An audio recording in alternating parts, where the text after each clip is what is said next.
Welcome to online classes. Assalamu alaikum dear students. Open your books. Oxford Modern English book 3 page number 17 lesson number The Wooden Bowl.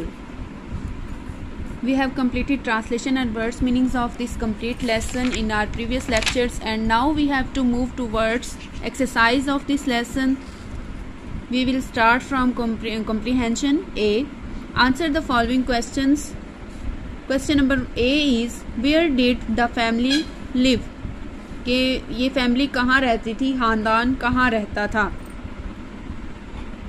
तो इसका answer लिखना बेटा आप यहाँ से start करेंगे, टी कैपिटल करेंगे, द फैमिली लिव्ड इन, इतना आप राइट करेंगे। उसके बाद आप पेज नंबर 14 पे आएंगे और यहाँ से स्टार्ट करेंगे। A little old house at the end of a quiet street in the middle of the town। ठीक है, यहाँ तक आपका क्वेश्चन नंबर 1 का आंसर होगा, लेकिन स्टार्ट आप यहाँ से करेंगे, the family lived in. Next is question number B, what did Manfred do for a living? कि रोजी कमाने के लिए मैनफ्रेड क्या करता था। इसका क्वेश्चन का आंसर आप यहाँ से स्टार्ट करेंगे, he made furniture for the people of the town. वो कस्बे के लोगों के लिए फर्नीचर बनाता था। ठीक है, क्वेश्चन नंबर 2 मार्क कर लें अपनी बुक पे, यहाँ से यहाँ तक। Question number C is who was Tekla? Tekla कौन थी? तो हम जानते हैं कि टेक्ला कौन थी। Tekla was daughter in law of the old man. ठीक है, OLD ओल्ड मैन, ये एल इसके साथ मिल गया। ओके, तो आपने ये नहीं समझना कि ये डी है, ये एल है। Okay, Tekla was daughter in law of the old man. Tekla बूढ़े आदमी की बहू थी। ठीक है, question number D, why did Kurt's hands shake? Kurt के हाथ क्यों हिलते थे? इसका क्वेश्चन आप यहां से स्टार्ट करेंगे। Question number answer number 3, because right कर लेंगे आप भी ऐसे, बिकॉज एच कैपिटल है, आपने स्मॉल करना है। Because he was not very strong, क्योंकि वो बहुत बूढ़ा हो चुका था और वो इसलिए वो ज़्यादा ताकतवर नहीं था, उसमें इतनी एनर्जी नहीं थी, इसलिए उस बूढ़े आदमी के हाथ हिलते थे। ठीक है, question number E is why was Wilhelm making a wooden bowl? कि विलहिम जो था वो वुडन बाउल, वो लकड़ी का प्याला क्यों बना रहा था। इसका आंसर मैंने यहाँ पे आपके लिए राइट किया है, पेज नंबर 16 पे देखें।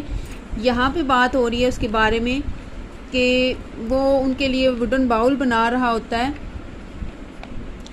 ही was making a wooden bowl for his parents, आप भी इसी तरह राइट कर लेंगे। He was making a wooden bowl for his parents to eat from when they are old. वो अपने वालिदैन के लिए लकड़ी का प्याला बना रहा था ताकि जब वो बूढ़े हो जाएं तो वो उसमें खाना खा सके। ठीक है, आपने भी इस तरह से ही करना है। नेक्स्ट हमारे पास क्वेश्चंस आते हैं। These questions are more difficult, discuss them first. ये सवाल जो हैं वो बहुत ज़्यादा मुश्किल है, इन्हें पहले डिस्कस करें। Question number F, how did Tekla and Manfred treat the old man? कि टेक्ला और मैनफ्रेड जो थे वो बूढ़े आदमी के साथ कैसा सलूक करते थे। इसका आंसर मैंने यहाँ पे राइट किया है आपके लिए, they treated him in a very bad way. वो उसके साथ बहुत बुरा रवैया इख्तियार करते, यानी कि वो दादा जान के साथ बहुत बुरा रवैया इख्तियार करते। And forced him to eat in a wooden bowl by sitting alone in the corner of the room. और एक कमरे में उन्हें लकड़ी के प्याले में खाना खाने पे मजबूर करते। ठीक है, यानी कि उन्हें लकड़ी के प्याले में खाना डाल के दिया जाता और उन्हें कहते कि एक कोने में बैठ के खामोशी से खाना खाएं। Next is question number G, whose eyes filled with tears and why? यहाँ पे हमारे पास 2 क्वेश्चंस आ रहे हैं कि किसकी आंखें आंसुओं से भर गईं और क्यों भर गईं। इसका आंसर मैंने यहाँ पे राइट किया है आपके लिए, पेज नंबर 16 पे। Tekla and Manfred's eyes filled with tears. Tekla और मैनफ्रेड की आंखें आंसुओं से भर गईं बिकॉज, क्योंकि their son realized them their mistake, क्योंकि उनके बेटे ने उन्हें उनकी गलती का एहसास दिलाया था। ठीक है, यानी कि उन्हें इस बात का एहसास हो गया था कि हमारा बेटा भी हमारे साथ ऐसे ही करेगा अगर हम दादा जान के साथ ऐसे कर रहे हैं तो। ठीक है, अपने बच्चे के दादा जान के साथ। Question number 2 is answer the questions about these lines from the story, के कहानी में से ली गई इन लाइन्स के बारे में क्वेश्चंस नीचे दिए गए, इनके आपने आंसर करने हैं। They looked in his room but he was not there, उन्होंने उसे उसके कमरे में देखा लेकिन वो वहाँ नहीं था। Where could that boy be, ये लड़का कहाँ जा सकता है। Question number A is who looked in the room, कमरे में किसने देखा। तो आंसर में आप लिखेंगे टेक्ला एंड मैनफ्रेड, कि टेक्ला और मैनफ्रेड ने कमरे में देखा था। Who asked the question, सवाल किसने पूछा था। मैनफ्रेड ने। किससे पूछा था, दादा जान से पूछा था, यानी कि ओल्ड मैन से पूछा था। Whom were they looking for and why, कि वो किसको तलाश कर रहे थे और क्यों तलाश कर रहे थे। इसका आंसर मैंने यहाँ राइट किया आपके लिए। They were looking for Wilhelm for dinner, वो विल्हिम के लिए को तलाश कर रहे थे खाने के लिए, यानी कि रात के खाने के लिए। डिनर होता है रात का खाना। Question number D is where was the missing person found, कि जो खोया हुआ पर्सन था, खोया हुआ शख्स था, वो कहाँ मिला। इसका आंसर यहाँ से स्टार्ट होगा। The missing person was found in the workshop, के खोया हुआ शख्स वर्कशॉप में मिला था, यानी कि उनका जो बच्चा था वो इस वक्त मिसिंग पर्सन के तौर पे उसका नाम ले रहे हैं, विल्हिम नहीं कह रहे, ठीक है। तो वो वर्कशॉप में मिला था। Next is working with words, match the following. इधर आपने इनको कॉलम्स दो दिए गए हैं, कॉलम ए और कॉलम बी, इनको आपने मैच करना है आपस में। इन द इवनिंग्स, शाम के वक्त, ठीक है। तो इसको मैंने लाइंस के साथ ड्रॉ करके नहीं मैच किया, मैंने आपको ऐसे ही राइट कर दिया, आपने भी इसी तरह से कर लेना है, चाहे आप लाइंस ड्रॉ कर लें। In the evenings they sat down to dinner, शाम के वक्त वो खाना खाने के लिए बैठते, इसके साथ ए मैच होगा, ठीक है, ये ए के साथ मैच होगा ऐसे। नेक्स्ट है दे बॉट हिम, वो अपने यानी कि ओल्ड मैन के लिए क्या लेकर आए थे। तो हमने स्टोरी में रीड किया था कि एक सस्ता सा वो लकड़ी का प्याला लाए थे, तो हमने इसको किसके साथ मैच करना है। They bought him a cheap wooden bowl, ठीक है, इसके साथ मैच कर देंगे। दे ऑल लिव्ड, वो सब रहते थे, कहाँ रहते थे। इन आ लिटिल ओल्ड हाउस, छोटे से पुराने से घर में, ठीक है, इसको इसके साथ आप मैच कर देंगे। बेशक आप इस तरह से राइट कर लें या मैच कर लें। द लिटिल बॉय, छोटा लड़का क्या करता था। The little boy was making a bowl, कि छोटा लड़का लकड़ी का प्याला बना रहा था। The son earned a good living, ठीक है, ये इसके साथ मैच होगा कि लड़का जो था, उसका बेटा, ओल्ड मैन का जो बेटा था, वो एक अच्छी रोजी कमा लेता था। इस तरह से आपने भी मैच कर लेना है। Next is find words in the story for the following, ये नीचे दी गई जो स्टेटमेंट्स हैं इनके लिए आपने सिर्फ एक एक वर्ड जो है वो सर्च करना है स्टोरी में से। तो हम स्टार्ट करते हैं रीड करना। A person who makes things out of would, एक शख्स जो कि लकड़ी की चीजें बनाता है, वो कौन होता है। कारपेंटर होता है। आपने यहाँ पे कारपेंटर राइट कर देना है, ठीक है। स्पेल देख लें, CARPENTER, कारपेंटर।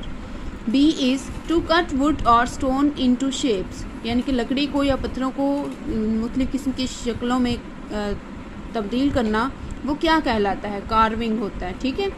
CARVING, कार्विंग, ठीक है, खोदना या तराशना, किसी चीज को बनाना। The father of one's mother और फादर, यानी कि आपके अम्मी या अब्बू की जो वालदा होती हैं या वालिद होते हैं, वो आपके क्या कहलाते हैं। तो वो आपको पता है, ग्रैंडफादर और ग्रैंड मदर्स होते हैं। आपने इधर ग्रैंडफादर लिख देना है, ठीक है। A room where someone does a job like carpentry, एक ऐसा कमरा जहाँ पे कोई काम करता है कारपेंट्री का या कोई भी, तो वो क्या होता है, वर्कशॉप होती है, ठीक है। द वाइफ ऑफ वंस सन, आपके किसी की भी बेटे की बीवी जो होती है वो क्या कहलाती है, डॉटर इन लॉ, यानी कि बहू कहलाती है, ठीक है। आपने इसको अच्छी तरह से राइट कर लेना है। नेक्स्ट आपकी लर्निंग अबाउट लैंग्वेज है, ये लैंग्वेज के बारे में है। यहाँ पे हम आ जाते हैं नेक्स्ट पेज नंबर 19 पे। Underline the verbs in the following, आपने यहाँ पे जो भी वर्ब्स हैं, वर्ब क्या होता है, एक्शन वर्ड होता है। एक्शन वर्ड मीन्स के आपने जो भी स्टोरी में जो काम को जाहिर कर रहा होता है ना, लफ्ज़, जो भी अल्फाज किसी एक्शन को, किसी काम को जाहिर कर रहे हैं, वो हमारे वर्ब हैं। तो हमने अब इसमें से वर्ब्स को अंडरलाइन करना है। Naila sat beside the road, Naila सड़क के साथ बैठी। She read her book and waited for the bus, उसने अपनी किताब पढ़ी और बस का इंतज़ार किया। यानी कि यहाँ पे रीड जो है पढ़ना, ये भी एक वर्ब है, ये अंडरलाइन करेंगे। वेटेड इंतज़ार किया, ये भी एक वर्ब है, यानी कि वो काम कर रही है, उसने कौन सा काम किए, पढ़ा भी और इंतज़ार भी किया। तो ये हमारे क्या है, वर्ब है, हमने इनको अंडरलाइन करना है। अ बॉय केम, एक लड़का आया। A boy came past on his bicycle. The wheel of the bicycle hit a stone. यहाँ पे जो लड़का आया था came, ये हमारा वर्ब है, इसको अंडरलाइन करेंगे। hit को अंडरलाइन करेंगे। The bike fell over. जो बाइक है वो गिर गई। fell गिरना, गिरना उसका क्या है, एक्शन है, तो हम इसको भी क्या अंडरलाइन करेंगे क्योंकि ये हमारा वर्ब है। The boy went flying through the air and landed in front of Naila. Went flying यानी कि उड़ता हुआ गया। went क्या है, गया। लैंडेड यानी कि नीचे गिरा, नाइला के सामने, जैसे ये देखें पिक में नज़र आ रहा है आपको, यानी कि हवा में उड़ता हुआ गिरा। In front of Naila, Naila के सामने। कैच अ बस, नेक्स्ट टाइम अगली दफ़ा बस पकड़ना, कैच पकड़ना। सेड नाइला, नाइला ने कहा। द बॉय स्माइल, लड़का मुस्कुराया। स्माइल क्या उसने एक्शन किया है, क्या काम किया है, स्माइल किया है, यानी कि मुस्कुराया है। तो ये हमारा क्या है, वर्ब है, हम इसको अंडरलाइन करेंगे। एंड रब्ड हिज नीज, और अपने घुटनों को जाड़ा, रगड़ा। रब्ड, ठीक है, ये हमारा क्या है, एक्शन वर्ड है, तो ये हमारा क्या होगा, verb. Verb is a action word. तो यहाँ पे ये सारे हमारे क्या हैं, एक्शन वर्ड्स हैं, हमारे वर्ब्स हैं, इसलिए हम इन सब को अंडरलाइन करेंगे। आपने भी इसी तरह से अंडरलाइन कर लेना। Now we have to move towards question number 2। Choose a verb from the box to complete the following.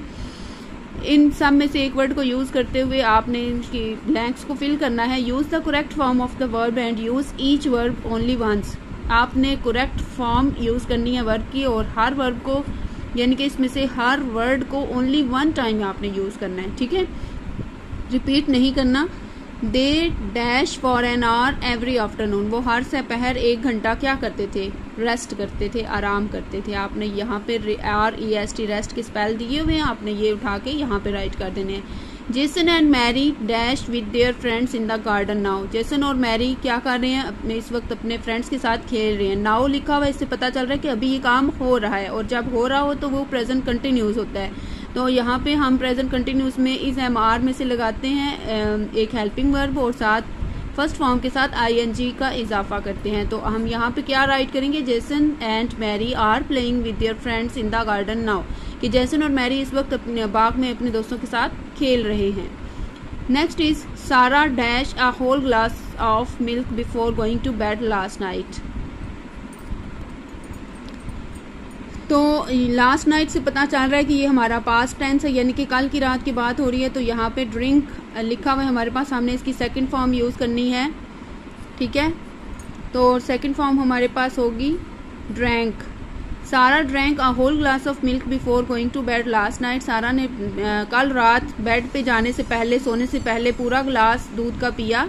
She dash television every evening, वो हर रात हर शाम को टीवी देखती है, ठीक है। वॉचिज, ये WATCH लिखा हुआ है, आपने ES इसके साथ लगाना है, तो वॉचिज होगा, ये वो हर शाम को टीवी देखती है। Amin caught a cold last week but it's better now, यानी कि यहाँ पे कैच दिया गया, इसका हम सेकंड फॉर्म यूज करेंगे क्योंकि 1 वीक पहले की बात हो रही है, तो वो पास्ट था, ठीक है। पास्ट में हम सेकंड फॉर्म लगाते हैं, इसलिए हम कैच की सेकंड फॉर्म लगाएंगे caught. Amin caught a cold last week but is better now, कि अमीन को पिछले हफ्ते सर्दी लग गई थी लेकिन अब वो ठीक है। यहाँ पे हमारी एक्सरसाइज कंप्लीट होती है। डियर स्टूडेंट्स, आपने इनको अच्छी तरह से इसी तरह से लर्न करना है, अच्छी तरह से अंडरस्टैंड करना है, अपनी नोटबुक्स पे राइट करना है, बुक्स पे भी राइट करना है, और अच्छी तरह से लर्न करना है। नेक्स्ट वीडियो में इंशाल्लाह नेक्स्ट लेक्चर के साथ आएंगे, नेक्स्ट लेसन लर्न करेंगे इंशाल्लाह। तब तक के लिए टेक केयर, अल्लाह हाफिज़।